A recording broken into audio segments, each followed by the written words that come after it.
I'm gonna give one more update on my current health issues. It's good news for once. While I'm still having issues swallowing food, I have managed to eat more than before. Have gotten a lot better. Gotten a lot better. Do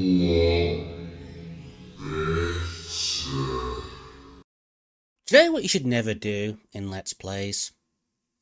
Say things like that. Okay, so the very evening I uploaded my last video, I got myself rushed into hospital. That was fun.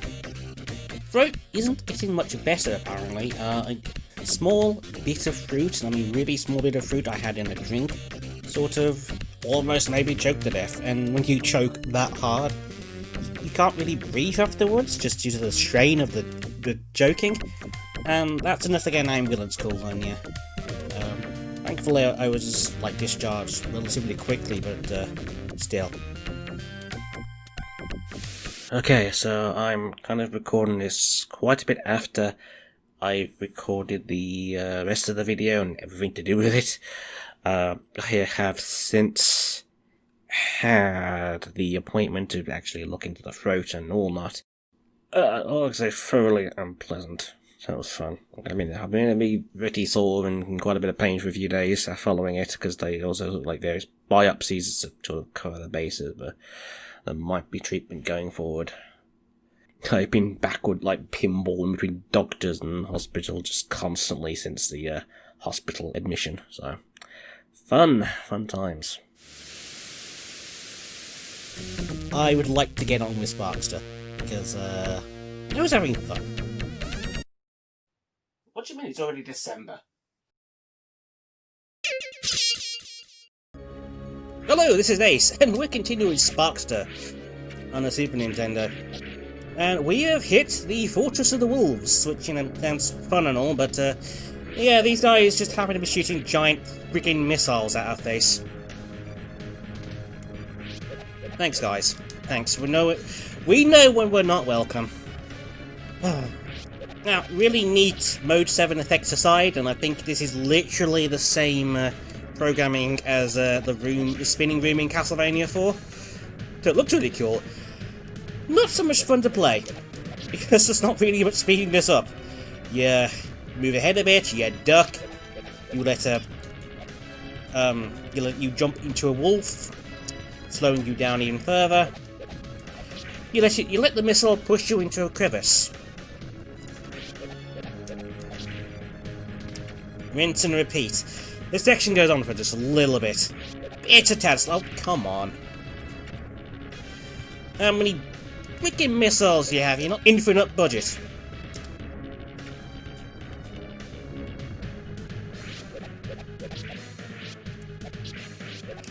So, we're in.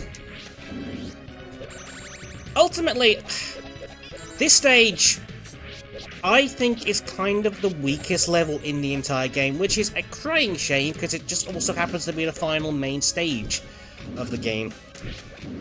But it's just kind of not that interesting. I mean, you just saw, we were just stop starting that little section. Oh, by the way, here's the mid-boss. It's a mid-boss in this game, so, you know, whatever. If it's got any attacks, I'm not sure what they are. You know, whatever. This level just really isn't all that fun.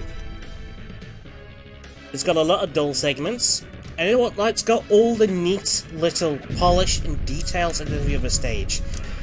It just doesn't have the fun factor to back it up. Like, destroying evil versions of your ride animal earlier in the game. That's cool. That's a lovely detail. You know? And yes, the Mode 7 effect, that looked fantastic for, like, the Super Nintendo. You know, it was such a convincing effect. I'm just gonna ignore you, I'm gonna get zapped in the butt. It's fine. You know, Sparkster can take it, he's a big boy. But then you got things like this. First of all, it's another mid-boss in this game, so you know it's not going to be all that impressive, fight-wise. But it also takes Such a long time to die. There's no good ways of beating this thing. Well, not really. You just gotta sort of sit here, jump, throw your sword, and that's it. I mean, to be fair, this boss, the brain wasn't all that efficient in Gradius. I guess it's not so efficient here. This takes a while, particularly since you're stuck utilising the weakest attack in the game. So, I've actually gone ahead and actually figured out the attack values for Sparkster's attacks. In first place, you've got the rocket pack, and does the most damage at 8 damage a hit. Your sword swipe, the flaming sword swipe, and your regular sword swipe does 6 damage. However, the shockwave from your sword does a mere 3 damage. So you can sort of see how the damage works in this game. So obviously, deadening good and close does quite a bit of damage because Sparkster can attack quite quickly. Rocket Pack is good for doing nice chunks of boss health, and the sword is just overall really inefficient. The sword boomerang thing. And yeah, this is actually stuff you will genuinely figure out by playing. It becomes fairly obvious that enemies are not dying by you just swinging your sword at them, the shockwave at them, like it isn't here.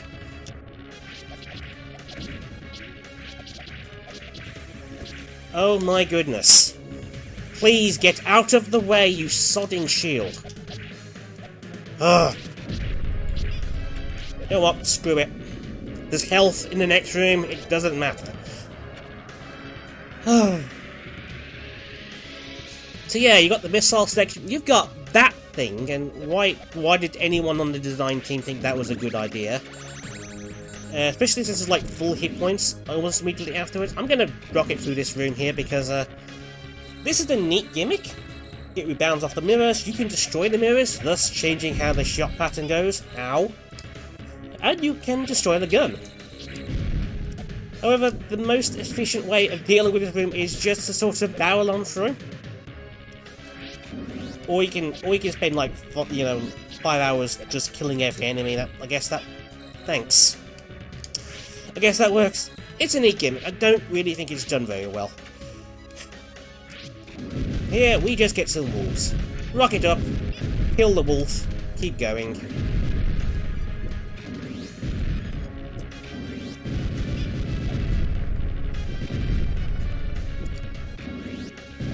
I'm not too concerned about damage at this point,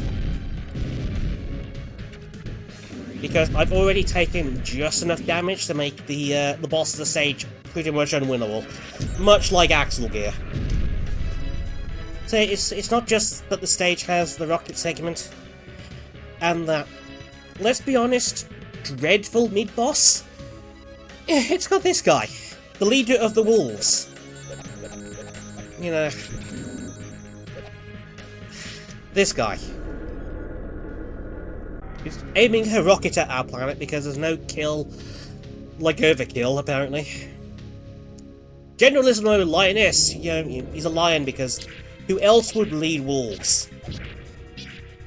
And this guy's an absolute mess of a boss. So, he has the flamethrower, he has the crescent shot, and he has the lightning bolt.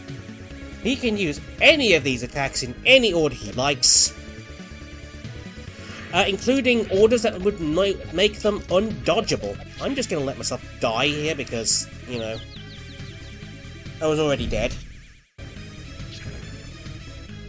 Oh, ow, oh, wow.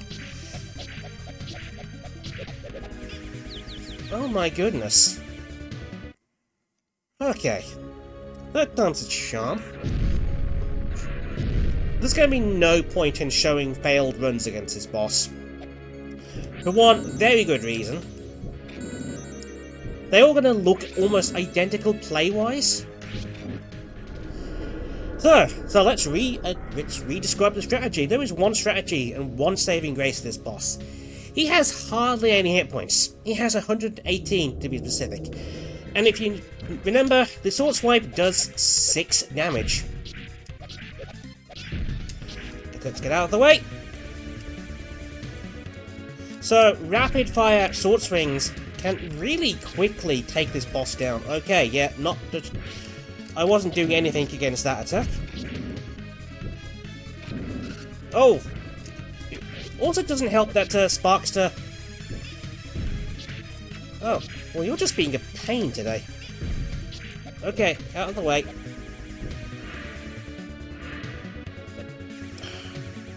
You brat. Come on, I think he's almost dead. There we go.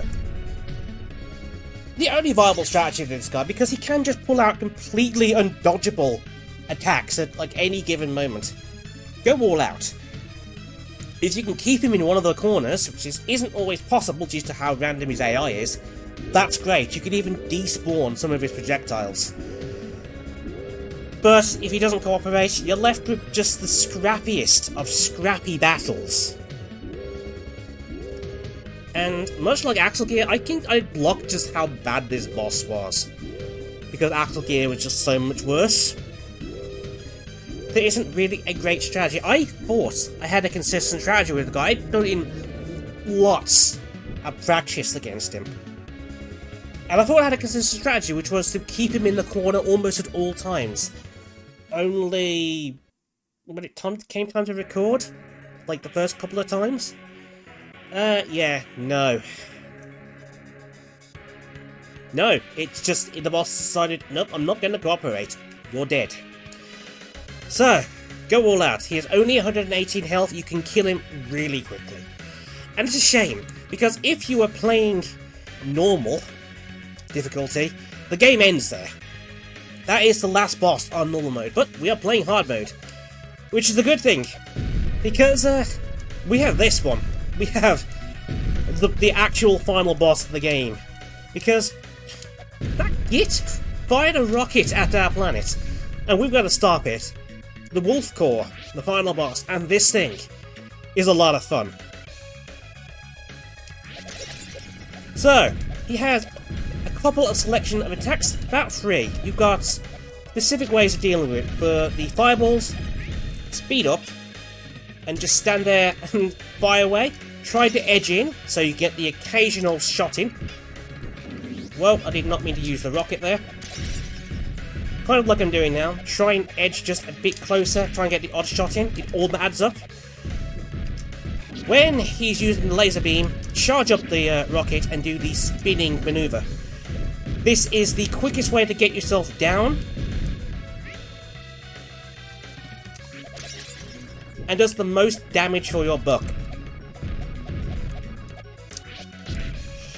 And he finally has the bomb drop, which is really well telegraphed. You need to rocket in, time it well. He can occasionally play silly buggers and drop things in awkward locations. Oh gosh.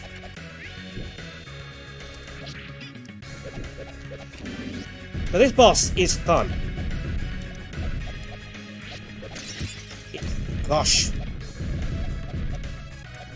Oh, mistimed it. Oh boy. Unlike Axel Gear and unlike Lioness, if you die to this guy, it very much feels like your fault. Getting damage in is really tight. Because if you play it safe, you're going to be at it for a while and you're going to screw up.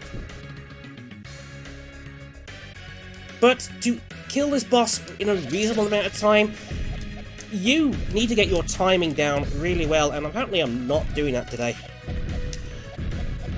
And I think that makes for a really good fight.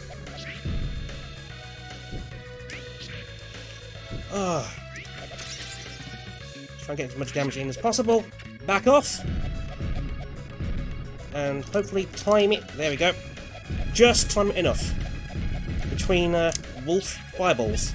Nope, nope. Oh, is your timing just slightly off? You take damage.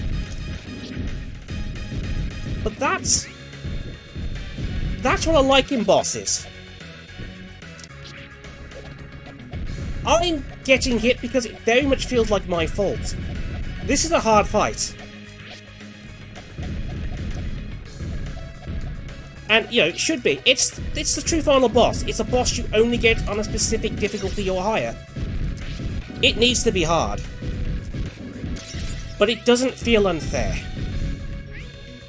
I think this is the game ending on a real high note. Whew. No, I apparently hit the wrong button there. Oh. Come on. Because Sparkster has just enough wind up after attacks, it leaves you vulnerable. Whew.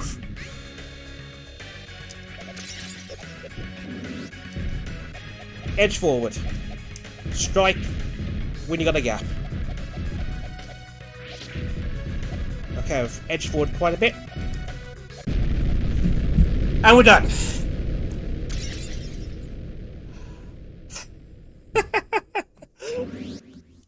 After how crap the previous boss was, after how crap the Axel Gear fight was, and how crap the final stage was, I think that the game ending on a real high note. That boss is a lot of fun. And we've said today, Sparkster on the Super Nintendo is beat. And that's the true final boss of the game. Whew.